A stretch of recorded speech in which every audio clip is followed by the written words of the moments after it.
안녕하세요.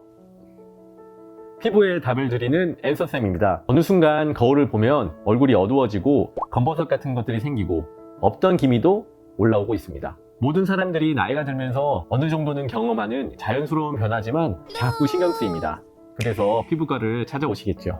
피부 치료는 더 센 레이저, 더 비싼 레이저를 사용한다고 해서 더 효과적인 것이 아니라 정확한 진단과 적절한 계획을 가지고 치료해야 효과를 볼 수 있습니다. 오늘은 제가 여러분과 함께 피부과에서 어떤 과정을 거쳐서 치료 플랜을 설정하는지 함께 알아보도록 하겠습니다. 자, 그럼 들어가 볼까요? 앤서 타임!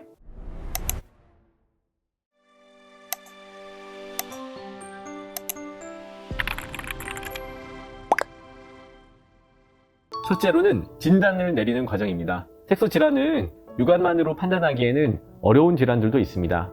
따라서 피부 진단기를 촬영하고 필요시에는 확대경을 같이 해서 진단을 내리고 있습니다. 이 과정에서 가장 중요한 것은 기미가 있는지 없는지 여부를 판단하는 것입니다.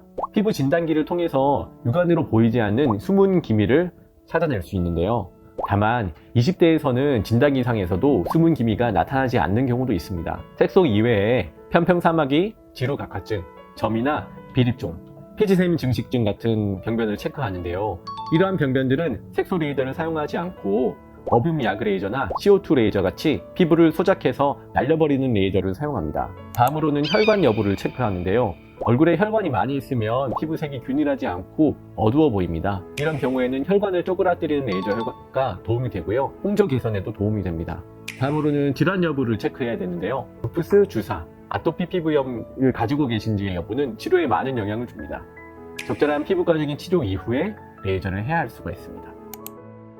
이제 치료 계획을 짜야 되는데요. 진단된 색소의 종류와 심한 정도에 따라 치료의 횟수라든가 플랜은 달라지게 됩니다. 첫 번째로 제가 할 것은 편평사마귀나 지루각화증, 점인데요. 이러한 것들은 레이저 세션의 초기나 중간쯤에 하시는 것이 좋습니다. 포장 레이저를 하게 되면 착색이 발생할 수가 있는데요. 레이저 토닝을 통해서 이를 조금 더 빨리 없앨 수 있기 때문입니다. 기미가 있을 경우에는 레이저 토닝을 이용해서 수십 회의 색소 치료가 필요합니다. 토닝은 적절한 강도로 1주에서 2주 간격으로 반복해서 시행하고요. 기미의 치료에 대해서는 다른 편에서 좀 더 자세히 다루도록 하겠습니다. 토닝은 기미뿐만 아니라 태닝된 피부를 빨리 도르하게 할 수도 있습니다. 둘째로 색소 치료는 최소한 5번에서 10번씩은 치료하는 경우가 많습니다.